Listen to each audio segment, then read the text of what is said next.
আর আজকে থেকে শুরু হলো সাংগঠনিক বৈঠক। বিভিন্ন জেলা ধরে ধরে অভিষেক বন্দ্যোপাধ্যায় সাংগঠনিক বৈঠক করবেন। সেই সাংগঠনিক বৈঠকে জোর দেবেন কোন কোন ইস্যুতে, মূলত আবিরের সঙ্গে কথা বলবো। আবির,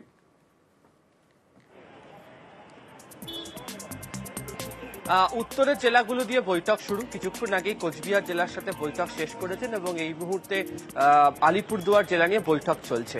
এই বৈঠকগুলোর ক্ষেত্রে প্রত্যেকটা জেলা এবং প্রত্যেকটা জেলার বিভিন্ন ব্লকের আলাদা আলাদা করে কিছু বৈশিষ্ট্য রয়েছে এবং সেখানে রাজনৈতিক সমীকরণও আলাদা। তার একটা বিশেষ সমীক্ষা তৃণমূল কংগ্রেসের তরফ থেকে করা হয়েছিল, তার বিভিন্ন রিপোর্ট এই মুহূর্তে তৃণমূল কংগ্রেসের হাতে রয়েছে। এর মধ্যেও দাঁড়িয়ে তিনটে জিনিস খুব গুরুত্বপূর্ণ। এক, কোথাও যদি নিজেদের মধ্যে কোনো দূরত্ব বা দ্বন্দ্ব থাকে সেটা মিটিয়ে কাজ করতে হবে।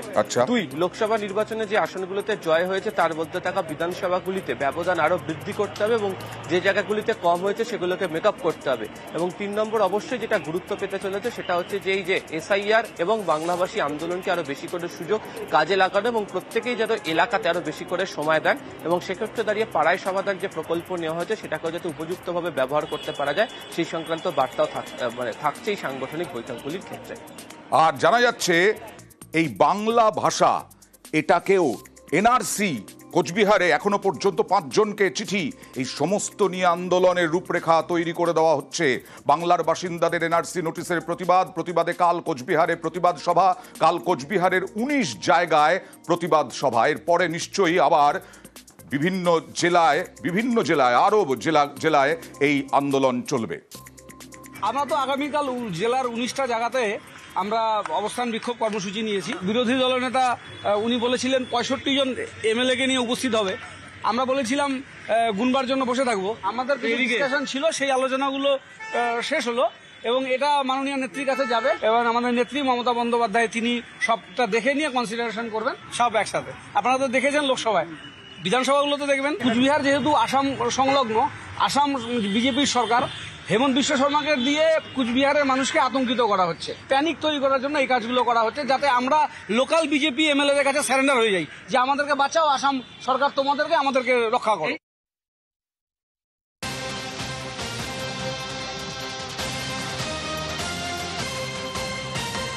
স্পেশাল ইন্টেন্সিভ রিভিশন নিয়ে এখন রাজনৈতিক তরজা তুঙ্গে। সংসদ বারবার অচল হচ্ছে আর এবার হাইকোর্ট বলে দিল বুথ লেভেল অফিসার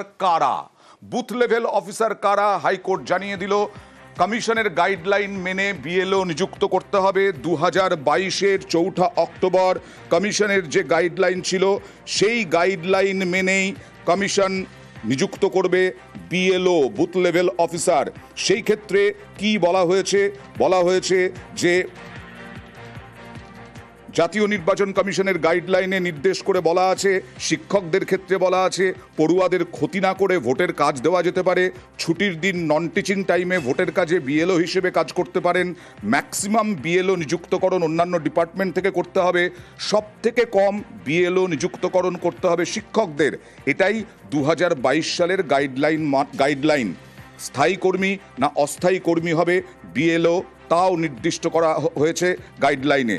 আর এখানে গাইডলাইন মানা হচ্ছিল না বলে অভিযোগ এনে হাইকোর্টে মামলা করেন প্রাথমিক শিক্ষকদের 50 থেকে 51 জন। আরো বিস্তারিত জানবো, প্রতিনিধি অর্ণবের সঙ্গে কথা বলবো। অর্ণব, দেখো, বিএলও অর্থাৎ বুথ লেভেল অফিসার, ভোটার লিস্টে সংযোজন বিয়োজন এই কাজগুলি যারা করবে ভোটের আগে, তারা কারা হতে পারবে এবং এটি গাইডলাইন রয়েছে 4 অক্টোবর 2022-এর জাতীয় নির্বাচন কমিশনের দেওয়া।